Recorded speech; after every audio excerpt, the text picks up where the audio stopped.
We're riding the yellow line. Oh yes, we're riding the yellow line.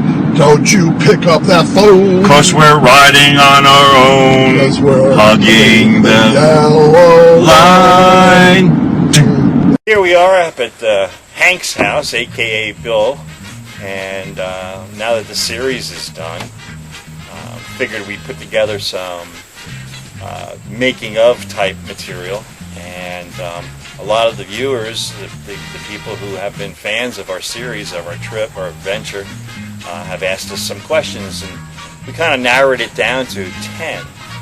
And I think what we'll do, I had to write them down, but one of the first questions that we had was, how in the world do you two married guys get away with this?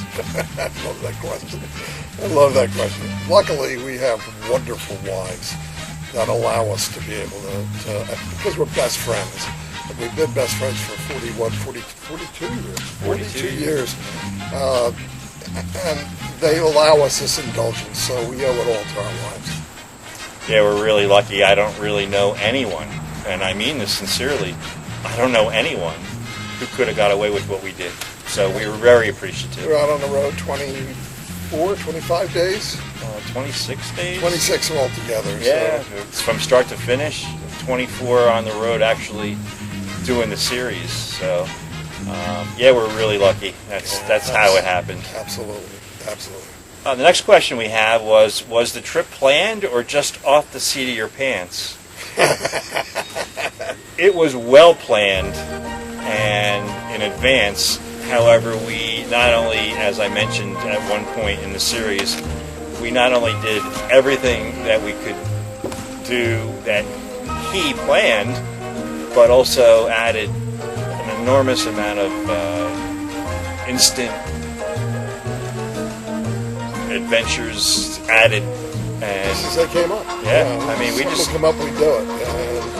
And very, very amazed at what we were able to get in. I mean, I put together a whole binder for this trip before we ever went. Made up different iterations. And the funny part is that when we first started this out, I started out with one iteration of it. And it was only going to be 11 days, right? 11 days. Started at 11. Because we've taken two other trips in the past, 2007 and 2010. And those were only 11 days each. So we thought, all right, let's do 11. So I did a plan for Carl. And I said, here's 11 days. And I read to him what we were going to do. And I also made the mistake of telling him what we were going to miss if we did that route. And he went, well, I want to see that. I want to see that. And I said, well, it's going to take more than 11 days. So this happened over, a period of a couple of years, or at least a year. And so next time we get together, I'll have something for Plan B, Plan C, Plan D. 15 days. We went 15, then we went to 17, then we went to 21, and then we finished it off with 24. Every day, just a lot of detail on what the days were, completely planned out on a calendar. And the cool part about that was that Mary, Bill's wife, also helped out in planning this. And when we finally agreed on the 24-day schedule of actually being out on the road, Mary helped by booking all the different hotel stops all the way across the country and back. God. Yep. And that was a huge help. So really the only guideline that we had, other than his perfect itinerary of a gazillion things that we actually did get accomplished, it was a perfect marriage of logistics, and it just all came together wonderfully. But that was after we went, like you said, from 11 to 24 days. So, and this was the final plan, Plan E, after a year or more of every day planned out, little bits, and on each one it would refer to one of the other iterations I did, because I didn't want to repeat stuff. So I'd see the itinerary for day whatever, and we're going to do that in addition to what's planned on here. So it was pretty awesome. which then it also made it into a book, which you'll see in episode 2, with all the little things that day by day draw down and selling it. And of course, I had copies of all this as well. Yes, you did. Third question on the top 10 was, what was your favorite part of the trip? Well, impossible. That is impossible. Impossible. I mean, there were Absolutely impossible. 24 days, and in my opinion, just for me, there was 24 days of favorite parts of the trip. Everything had its own personality. Everything had its own feel, its own vibe. Did I enjoy the Durango Silverton Railroad? Oh my God, yeah. Did I enjoy UTVs 12,500 feet up in the air? Yeah, I sure did. Did I enjoy? Did I enjoy the Air Force Museum in Dayton, Ohio? Absolutely. So impossible to actually pick a definite place. How about you? Well, I'll tell you what. I'm with you. I can't pick one favorite thing because it was the totality of the trip, and it was all the things and experiences that I have not experienced them all, and I wanted to experience with my best friend. You know, like that UTV ride, like riding high up in the Rockies, going over the Continental Divides. It's kind of a bustling Continental Divides, and just driving high up in the mountains and just hiking and everything we did. But I have to admit that I was really, really excited about three main things in the beginning, and that was taking him to the cliff dwellings at Mesa Verde. I wasn't sure he was going to be able to do it. I wasn't sure I was going to be able to do it because it's very strenuous, but it's the feeling you get when you're there is just incredible. And then the UTV ride high up in the Rocky Mountains, surrounded by 14 and 13,000 foot peaks, 12,000 The Alpine foot. Loop. The Alpine Loop, and going high up through like Hurricane Pass at over 12,000 feet up. Ghost Town. And riding on these little dirt roads that are hanging on the side of a cliff, 1,000 or more feet above you and thousands of feet below you, and you're just precariously going along it. But the scenery, knock your socks off. Oh, and then and also sand dunes. Oh, You know, yeah, yes. What? Oh, the sand dunes were phenomenal. Crazy. And then I think the last thing was the Durango train. I wanted so badly to take him on it because it goes back to the days of Butch Cassidy and the Sundance Kid. It goes back to Wild Bill Hickok and Doc Holliday. Doc Holliday is rumored to have ridden the line along with Wyatt Earp and a few others to go up into the town of Silverton and discuss the OK Corral or whatever it was. I can't remember, one of those things. Dodge City. Yeah, I think that was the OK Corral. But whatever it was, it's that history. You know, you're walking where they walked. So those are the three things, but That's just Colorado. Then we did this part. Then we got into South Dakota, and you got Mount Rushmore and Crazy Horse and it just Pinnacles. phenomenal. The Badlands. Badlands. Oh my God! Forget about it. Just, yeah. Next up was question number 4, and we got a kick out of this one. 2 guys out for almost a month. Question came up: did you do laundry?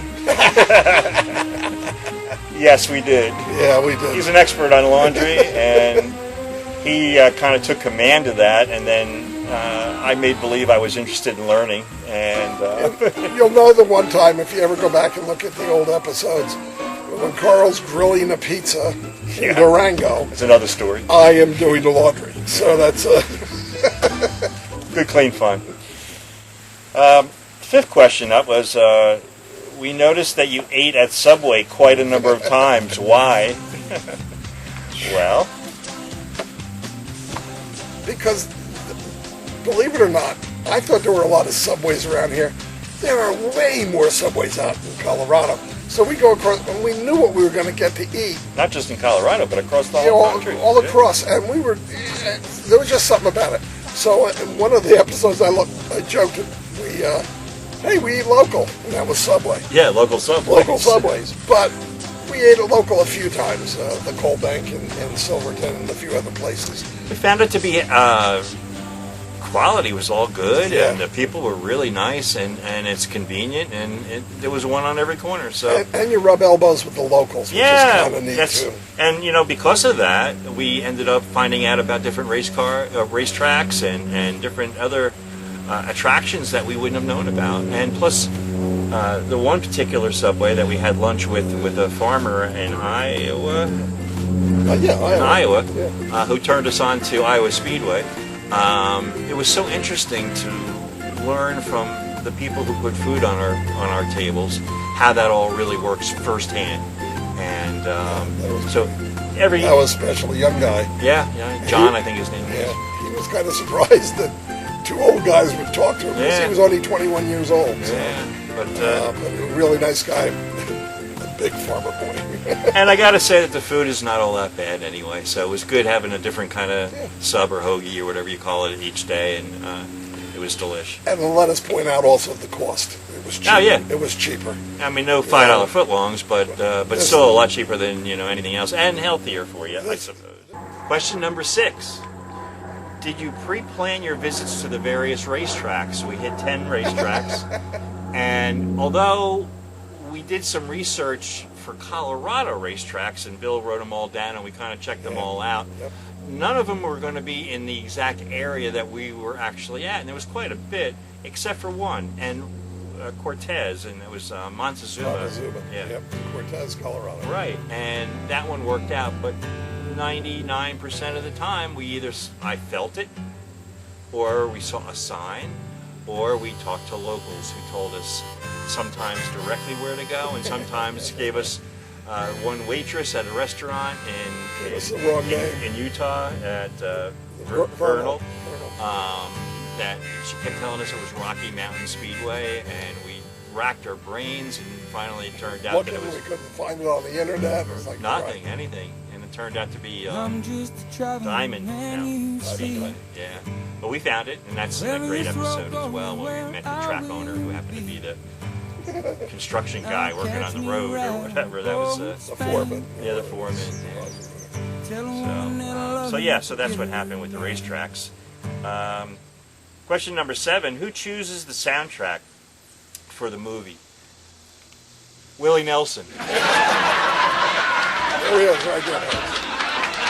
Yeah, I do. If you like it, it's my fault. If you don't like it, it's my fault.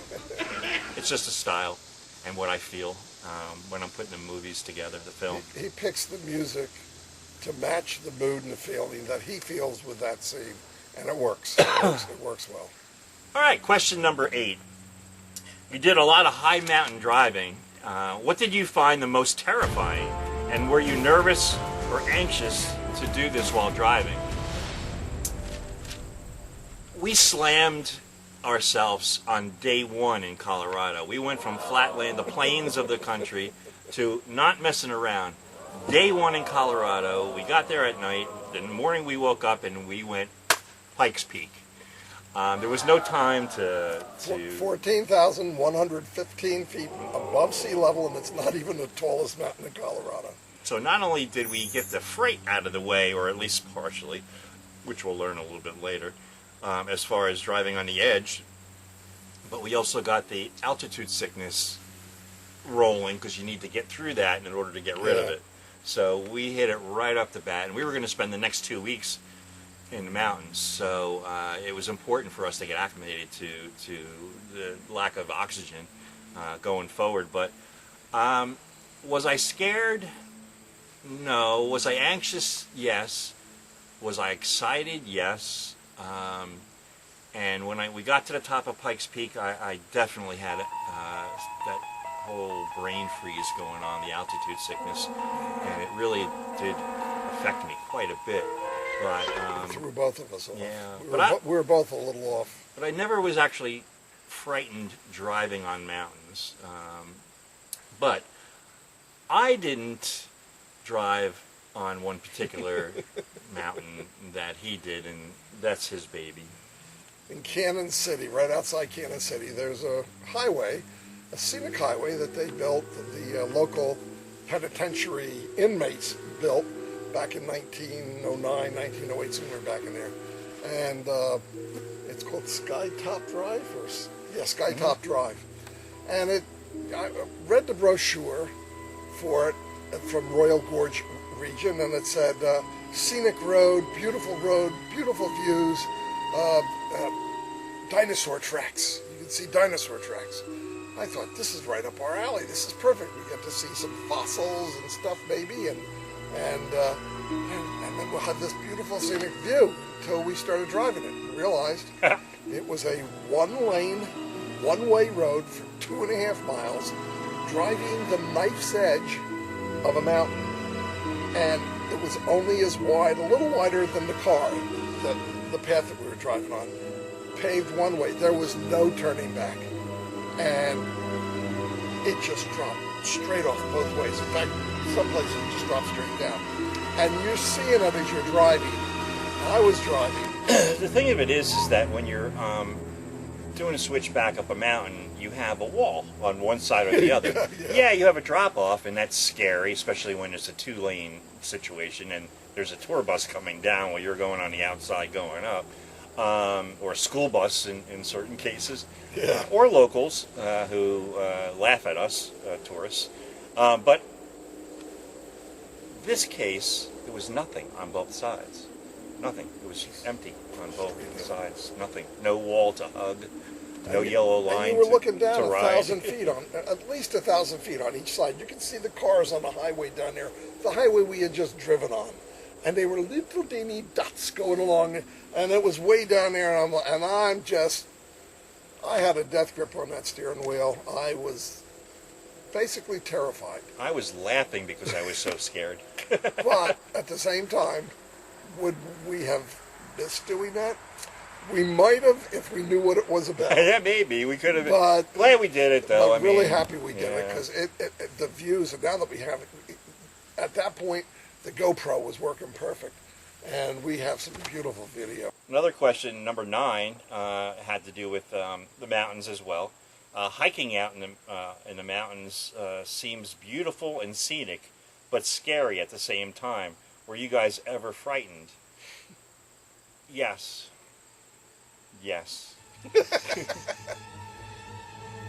Not any of the hikes except for Mesa Verde. Mesa Verde, the ancient cliff dwellings. You were walking switchbacks that were only as wide as your feet.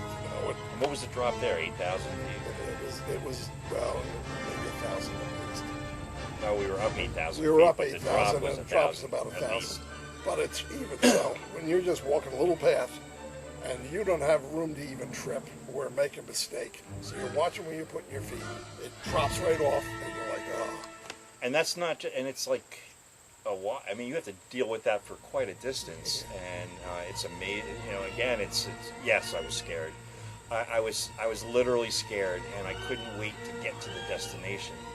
And for me, when we got to the destination, it was totally worth it because you're seeing something that's just mind-blowing, and then you get to actually get to feel the vibe, to feel the aura of that time period, because you have no choice. You're actually in these dwellings on the side of this mountain. I ran into a little bit of a problem. There were 2 15-foot wooden ladders to get into the different sections.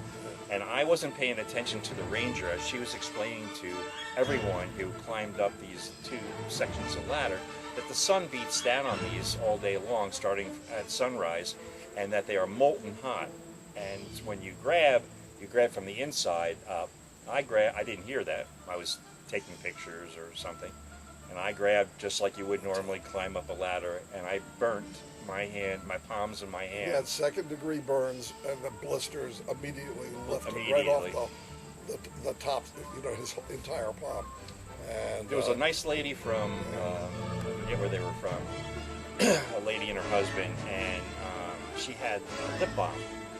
And she said, well, oh my God, she happened to overhear our conversation. And she actually took off a chunk of her lip balm, and I used it on my hand, and it's really saved my hands. Yeah, I was surprised. It was, but yes, for me, it was that. It was Mesa Verde. I know in the film, in the segment, you could hear him saying, I can hear me saying, oh boy, oh boy, oh boy. And you hear him saying, oh yeah, oh boy, oh boy, oh boy. So Yeah, that was an amazing thing. There was a time when we were in Grand Lake, Colorado, right outside of Rocky Mountain National Park, and we took a 3-mile hike into the wilderness on the border of Rocky Mountain National Park and Grand Lakes area. And we were going deeper and deeper into the mountains. And we were walking through there. Carl was saying, like, are there any bears around here? I said, well, I've never heard of any bears around here, but not grizzly bears or anything. And but I'm sure there's, they got like 300 black bears in this giant park. And then Carl pointed out a giant bear footprint. There was no mistaking claws at all. So, at that time, then you suddenly go, I got to watch over my shoulder. We also saw a mama moose and a baby moose, and do not get near them because mama will, even if you're close, she thinks you're a threat. She'll charge you. So I guess, those 2 times, you're really like you're looking over your shoulders all the time. You become quite aware. You're very aware. Situational awareness is what we were told by a ranger. When you're in our national parks, you must exercise situational awareness. You can't zone out. You've got to always be aware of what's around you. And trust me, some of those animals can sneak up on you. And big animals, and you won't hear them. So, you always got to kind of be standing near it. But we do that on our hikes anyway, as a matter of course. And lastly, and this is probably my favorite that was chosen out of the many questions that arrived. Are you, or have you, started planning your future trip? The idea is there, and that's where we are with that. Yeah, we're starting it. We're hoping to do it maybe in 2024. Yeah, we're going to try to do that same Friday for Labor Day weekend. And I had a trip for us planned maybe 7-8 years ago to go to the Pacific Northwest and into the Cascade Mountains and through Oregon and ride the sand dunes in Oregon by Winchester, Oregon. I have actually written a plan, a whole itinerary for it. But we want to actually, and that was flying in. This time we want to drive in and we want to take a different path so we see more of the country. But that will be our final destination. We'll take a northern route out, so we're going to hit the northern tier of the United States, across the Michigan and Wisconsin and North Dakota and on out west, and then come down and swing back and come another way. So yes, we have a plan in our minds. It started. We're going to take from what he originally planned years ago, add to it now, and how long will it be? A month, for sure. 4 weeks. Yeah. Because we ain't getting any younger, and I don't know how much longer I can do it, because I'm almost 9 years his senior, and I'm already 72. So it's like, but I know Carl told me a long time ago, you keep going, because I'm judging how long I'm going to last by you. So I got to stay healthy so he can keep going. Absolutely. So thank you, viewers, for enjoying our efforts and our journey. I'm glad to hear that a lot of you enjoyed the entertainment. It's a rare day. And we'll keep doing it and sharing it. And for those of you who haven't seen that part of the country or can't see that part of the country, I'm really glad that we were able to bring it to you with a little bit of humor and a little bit of music. And a lot of music, but yeah. Oh, well, really quickly, just to recap, it took 400 hours to put this series together. 400 hours, and soundtrack was, I used 189 different cuts of music and sounds to get into this. The whole series runs 6 hours, 41 minutes. And, it's 24 episodes. Thank you so much for enjoying what we do and what we put out. And we had a blast. We actually had a blast, and trust me, we know a lot of a lot of people have done this, but there's an awful lot of us that always wanted to do things like this. And what we get to do, we just feel so fortunate. So once again, a thank you, a deep, heartfelt thank you to both our wives for putting up with what we do. So, Yeah, they don't know that we're doing the next trip yet. yeah, they're going to find out when they see this. Oh well.